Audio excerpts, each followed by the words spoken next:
Olá, alunos do sétimo ano, tudo bem com vocês? Eu sou o professor Vinícius de Ciências e hoje nós vamos ver o capítulo 8 da nossa apostila. Então, esse capítulo vai tratar de qual é a influência da ciência nas revoluções industriais. Mas professor, revolução industrial não é um tema geralmente de história? Sim, porém vocês vão observar que há vários pontos desse conteúdo que se conectam ao nosso de ciências, tudo bem?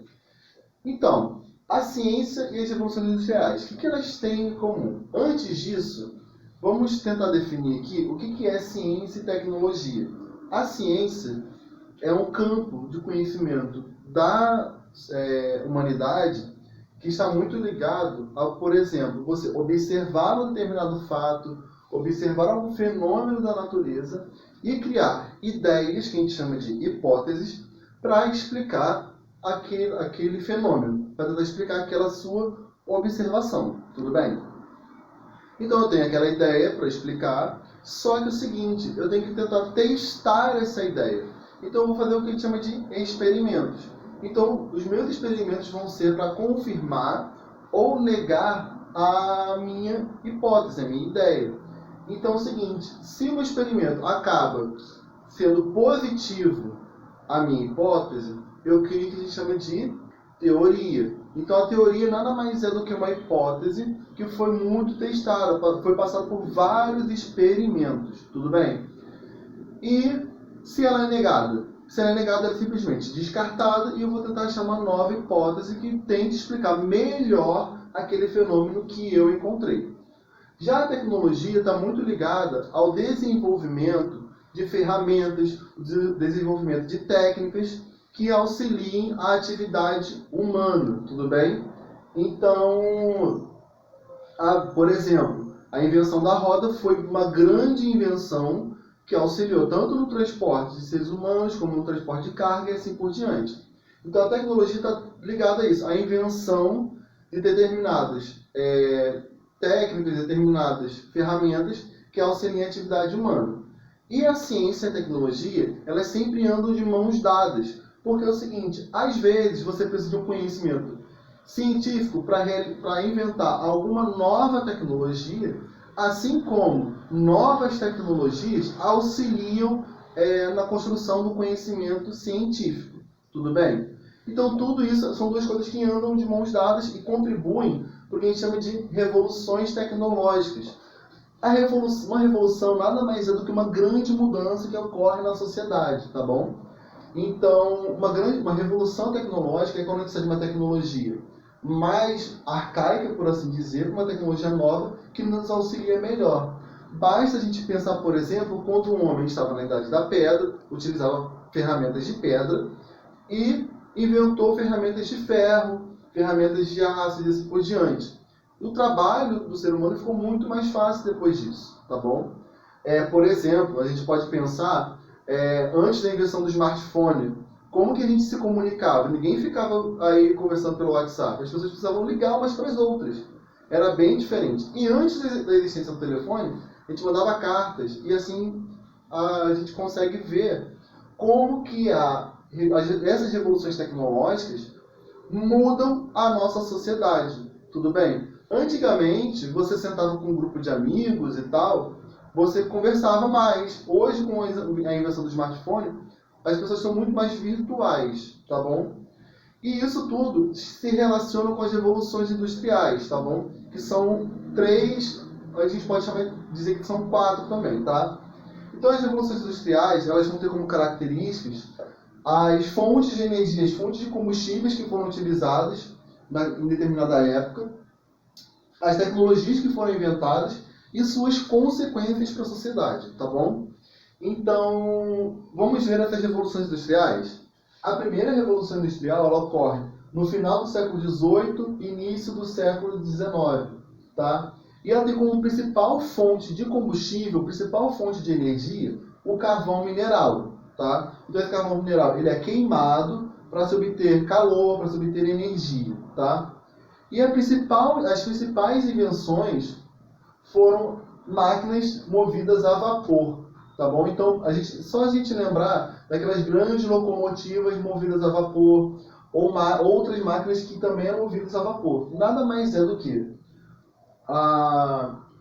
uma grande caldeira que você coloca carvão mineral e essa caldeira aquece uma certa quantidade de água que vai evaporar e esse vapor faz com que o motor funcione, tudo bem?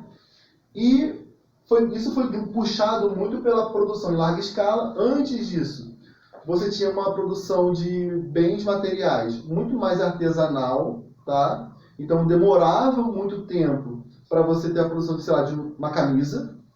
E com a Revolução Industrial, você teve uma produção em larga escala, principalmente puxada pela indústria têxtil, pela indústria de tecidos, de roupas, tá? Então, você deixou de ter uma produção artesanal, que demorava um pouco mais, para uma produção em larga escala, que conseguia atingir muito mais pessoas, tá bom? Posteriormente, veio o que a gente chamou de Segunda Revolução Industrial, que foi no final do século XIX, começou no final do século XIX. E é o seguinte, aqui nós já temos a eletricidade, tá bom? Como uma forma de energia, tá? E essa eletricidade pode ser produzida de várias formas. Motores a combustão, que a gente tem até hoje nos nossos carros, por exemplo. E teve a invenção da lâmpada. E o principal combustível utilizado na Segunda Revolução Industrial, que é utilizado até hoje, é o uso do petróleo. Tudo bem? Então você pode ter a queima dos derivados de petróleo para produzir eletricidade, por exemplo. Você tem derivados de petróleo que são usados para construir bens materiais. Mas só que existiam outras formas de produzir eletricidade também, como as hidrelétricas, tá bom?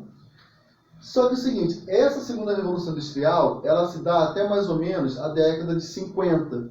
Passa um pouquinho da Segunda Guerra Mundial e se finaliza mais ou menos ali com a invenção da energia nuclear. E ela vai ser o início dos grandes impactos ambientais globais. Por quê? Antes você tinha o carvão mineral, ele produzia poluentes? Sim, produzia. Só que como você teve a adição do petróleo como combustível e uma grande difusão dele, os impactos gerados pela utilização dos derivados do petróleo acabou sendo mais impactante. Você começa a ter os impactos ambientais como, por exemplo, o aquecimento global. Que você antes não tinha uma emissão, por exemplo, de gás carbônico, ou tinha muito pouca produzida pela humanidade, e agora essa quantidade toda de gás que vem sendo jogado na atmosfera, a partir da Segunda Revolução Industrial, essa quantidade de gases jogados na atmosfera é gigantesca, tá bom? Agora a gente vai ver um pouquinho das outras revoluções industriais. A terceira revolução industrial, ela não tem grandes novidades em termos de produção de energia. A gente continua utilizando petróleo, continua utilizando energia nuclear, carvão mineral também. Até tem o advento da energia hidroelétrica, mas você não tem grandes novidades em termos de produção de energia. Você vai ter novidades tecnológicas, como, por exemplo, o advento dos produtos eletrônicos, que vão facilitar bastante a nossa vida. Tecnologia da informação, a informática, se inicia na terceira revolução industrial. É lá pelo meado da terceira revolução industrial que vai surgir uma coisa que a gente utiliza muito, inclusive agora, que é a internet, que surgiu como uma ferramenta militar, primeiramente, né? E várias tecnologias em termos de telecomunicações, que vão auxiliar a comunicação humana, tá? Então, a terceira revolução industrial é caracterizada por essas tecnologias. A eletrônica, aparelhos eletrônicos, a tecnologia da informação, a informática surgindo, os primeiros computadores, os primeiros sistemas operacionais, tá? E revoluções de telecomunicações. Antes da terceira revolução industrial, você não conseguia se comunicar muito bem com uma pessoa, sei lá, na China. Hoje, através da internet, eu consigo me comunicar com praticamente qualquer pessoa, tá? Então, essa foi a terceira revolução industrial. Há discussão que nós estamos atualmente numa quarta revolução industrial. Então, é uma revolução atual. E o seguinte, quais são as principais tecnologias dela? São a robótica, que a gente consegue ver, por exemplo, hoje em dia tem um robô que vai no nosso chão, né, se precisar. Inteligência artificial, ou você tem desenvolvimento, por exemplo, de carros autônomos, tá bom? E biotecnologia, que vai auxiliar, por exemplo, na produção de alimentos. Então, tem toda uma gama de tecnologias sendo inventadas, sendo desenvolvidas agora, que vão facilitar ainda mais a nossa vida. Só que você ainda não tem tanta revolução em termos energéticos. A gente ainda depende muito do petróleo, do carvão mineral, que são fontes de energia não renováveis. E agora eu vou falar um pouquinho disso com vocês. Quais são as formas de obter alternativas a fontes de energia? Bem, como eu estava falando agora, as nossas principais fontes de energia são não renováveis. O petróleo, por exemplo.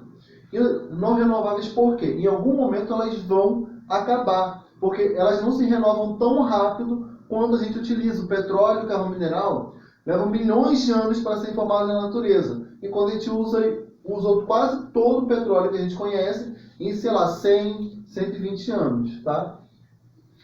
E o seguinte, quais são as principais fontes de energia renováveis que a gente pode desenvolver para substituir isso tudo? Então, a principal delas são essas aqui, que é a energia solar, que a gente chama de energia fotovoltaica. Ela funciona basicamente utilizando a energia que vem do sol, tá bom? Ou seja, é uma energia renovável, a gente tem sol todo dia, né? E você tem as placas solares, ou placas fotovoltaicas.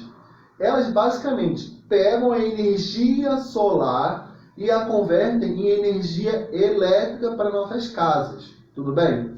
Então a energia solar é utilizando a luz do sol.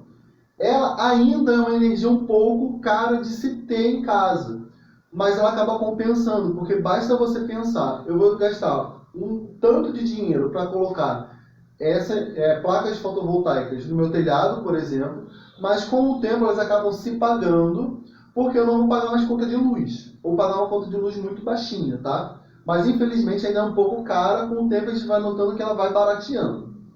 Uma outra energia que também é renovável é a energia que vem das águas, principalmente a energia hidroelétrica. Vamos lá, isso aqui é uma questão importante. As hidroelétricas, a energia produzida por elas é uma energia limpa. Ela não produz gases poluentes para a nossa atmosfera. Porém, ela causa impactos ambientais durante a sua construção. Então você tem que represar um rio, aquela parte da represa vai alagar uma determinada área, que vai ter os animais, os seres vivos ali. Então ela causa um grande impacto ambiental quando é construída. Depois disso, ela não vai emitir gases poluentes nem nada do tipo, ok? E o problema da energia hidrelétrica é que ela é muito suscetível aos níveis de chuva, por exemplo. Basta pensar que alguns anos atrás não choveu tanto, os níveis das águas nas represas ficaram baixos, tá? E a gente acabou tendo dificuldade em produzir energia elétrica por elas, tá? E tem uma novidade, existe um tipo de energia que a gente chama de ondomotriz, que também é pelas águas. Só que ela vai utilizar a força das ondas no mar para produzir energia, tudo bem? Mas como assim? Vamos lá. Tirando a energia solar, a energia das águas, do vento, do calor interno da Terra, até mesmo da própria biomassa, elas fazem mover o que chama de geradores. O gerador, como o próprio nome diz, ele vai gerar a energia elétrica. Só que esse gerador precisa ser movido. No caso de uma hidroelétrica, a queda da água move uma turbina que vai mover o gerador, gerando a energia elétrica. A mesma coisa na ondomotriz. A força das ondas vai gerar um certo movimento para esse gerador, assim ele produzindo energia elétrica. Tudo bem? O mesmo princípio se aplica aos ventos, que a gente chama de energia eólica. Você tem grandes ventiladores construídos em regiões que ventam bastante, e o vento movendo essas hélices move o gerador que produz energia elétrica para a gente utilizar. Tudo bem? Então, existem energias que vão utilizar o calor interno da Terra, que a gente chama de energia geotérmica. Como que isso funciona? Você tem locais do planeta onde a crosta terrestre é muito fina, ou seja, o magma ali por baixo ele fica muito próximo à superfície. Então toda a água que tem no subsolo ela fica muito quente, gerando vapores. E esses vapores podem ser utilizados para mover quem? Os geradores, assim produzindo energia elétrica. tudo bem? Existem diversos países que são utilizados, tá bom? E a energia de biomassa, que está escrito aqui, é aquela energia que vai utilizar algum processo feito pelos seres vivos para produzir energia para a gente, tudo bem? Um exemplo muito legal é o etanol, que é o seguinte: o etanol ele é produzido com base na cana-de-açúcar. Então, ou seja, a planta está lá, faz a fotossíntese dela e o que vai ser feito? Você vai retirar a cana-de-açúcar, parte vai virar açúcar, e o que sobra, que é o bagaço da cana, ele vai para refinarias, onde ele é convertido em etanol, que é utilizado no combustível dos automóveis. Tudo bem? Só que é o seguinte, o etanol, assim como outros combustíveis, ele acaba liberando gases poluentes. Mas não é tão ruim, porque, novamente, lembrando, na fotossíntese, a planta ela capta gás carbônico da atmosfera para produzir seu alimento, tudo bem? Então, acaba sendo um ciclo que faz com que o etanol seja menos poluente. Uma outra coisa que pode ser feita é você utilizar a biomassa, por exemplo, como fonte de combustível para termoelétricas, tá bom? Isso funciona também, é um tipo de energia que vai ser um pouco mais renovável, um pouco mais sustentável. Ok, galera? Bem, espero que vocês tenham gostado da aula. Nos vemos na próxima. Valeu, galera!